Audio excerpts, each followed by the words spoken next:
One day I went over to visit my niece who has a 3-year-old. His name is Leo, and he was watching the fairy tale movie Shrek. And if you know the movie Shrek, it's about a green, ornery ogre who lives in a swamp surrounded by keep out signs and beware of the ogre. And he purposely intends to frighten away people before they can see how strange he looks.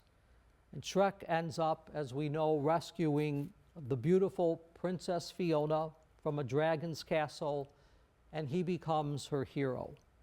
And the princess recognizes the kind and good heart that beats underneath Shrek's slimy and green skin. And Shrek discovers he's not such a mean ogre after all, but a lonely creature, in fact, one who longs for friendship and wants to love and to be loved. I was reminded as I looked at that movie once again that it had a great moral to the story, and it's why I share it today. Life is not a fairy tale, and there is a bit of the ogre and the beautiful princess in each of us. And both of these characters must confront the reality that goodness and beauty, understanding our love, are much, much deeper than the green skin and the trumpet-shaped ears of Shrek. It's a reminder, how do we look at one another as neighbor, but also as God's beloved? And Jesus reminds us how we are to look at each other and help to discover and build this kingdom of God. We hear Jesus talk of this command today.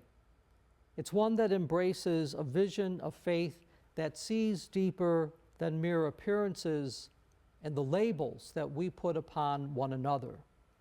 We are challenged to welcome each other as the holy children of God, creator of us all. And so Jesus is clear. Yes, you shall love the Lord your God with all your heart, with all your soul, your mind, and all your strength. But let's not forget the second. You shall love your neighbor. You shall love your neighbor as yourself.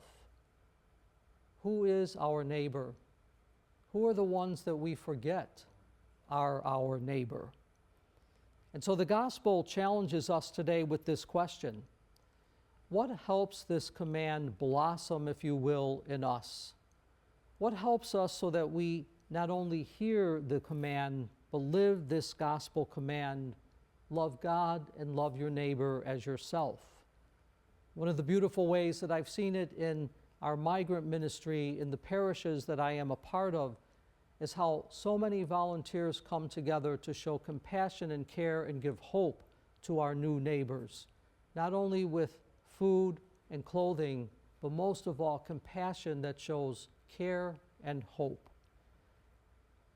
When we stray from our goodness, when we stray from the command of Jesus, we're like misplaced keys or a wallet or a purse, whatever. They're somewhere. We have just only forgotten where we place them.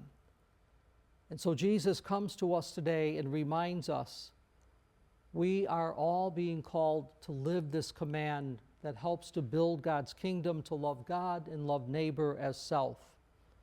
And what is the positive and the good that we might need to call forth in ourselves or to call forth in others as we strive to live the command to love God and to see each other and love each other as neighbor?